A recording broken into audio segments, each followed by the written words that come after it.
Tales of Hearts R carries the Tales brand with all its usual JRPG tropes of random enemy encounters and point-based progression blended with hack and slash action. 夜はひよっこがこのゼクスメテオライトまだまだ捨てたものではないぞ。そうシングどこからでもかかってこい。今日こそはその相馬を抜いたじいちゃんから一本取ってやる。いや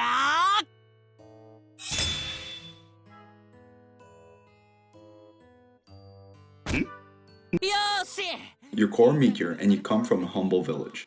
All of a sudden, two strangers, a brother and a sister, come into your village and change your world forever. Together, you befriend a ragtag band of misfits, with whom you'll save the world. It's your typical JRPG story. For Tales of Hearts, it's a slow build.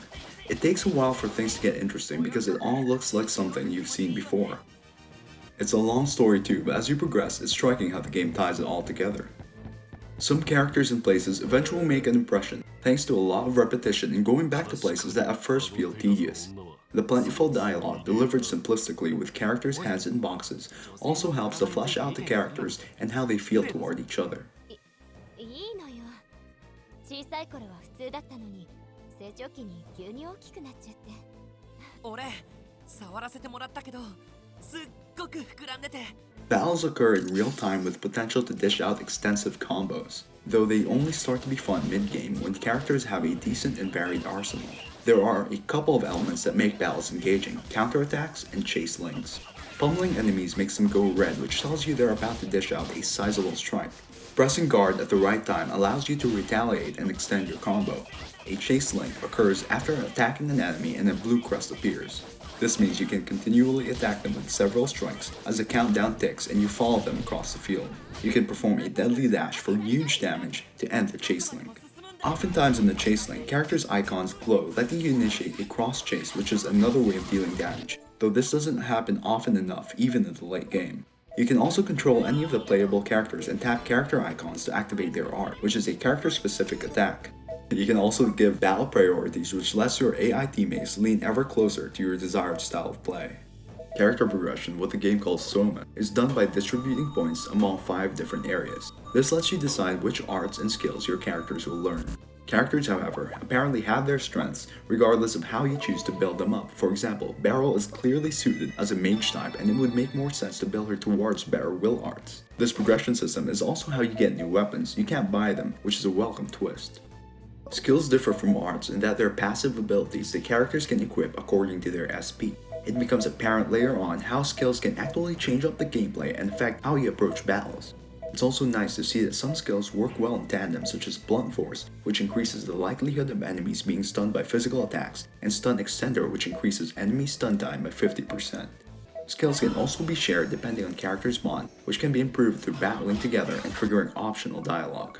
Though there appears to be quite a lot to learn about the battle system and character progression, they prove to be solid mechanics that manage to keep the game interesting through its long-winded narrative. It also helps that the game has its fair share of collectibles, from side quests to Nam coins to cooking. You find Nam coins anywhere throughout your adventure. Give them to Citrine and she'll reward you with a random assortment of items that tend to be better than what you'll find in the shop at that time. Cooking is a way of boosting stats to give you a slight advantage in fights. An omelette can recharge your HP by 60%, and pork broth heals HP by 10% and nullifies all stat lowering effects. You can buy new recipes and get them from Wonder Chef, who tries to stay hidden. 俺様はキングに食の幸せを伝えるため今日はこのレシピをプレゼントだ。たくさん食べでは。The game can generally be completed around the 40-hour mark, but that can easily be extended when fulfilling optional quests, reading optional dialogue, and finding all of the Nam coins.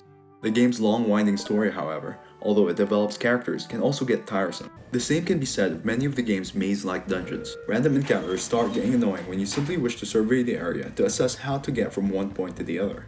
It doesn't help that the game's visuals are bland, made even less immersive with its generic music.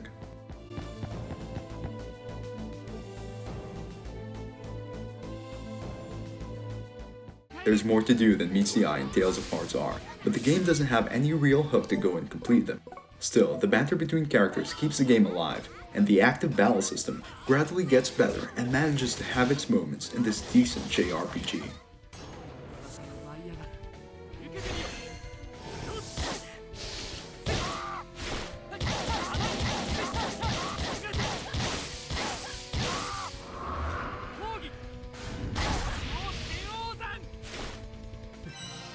日頃の修練の賜物だな。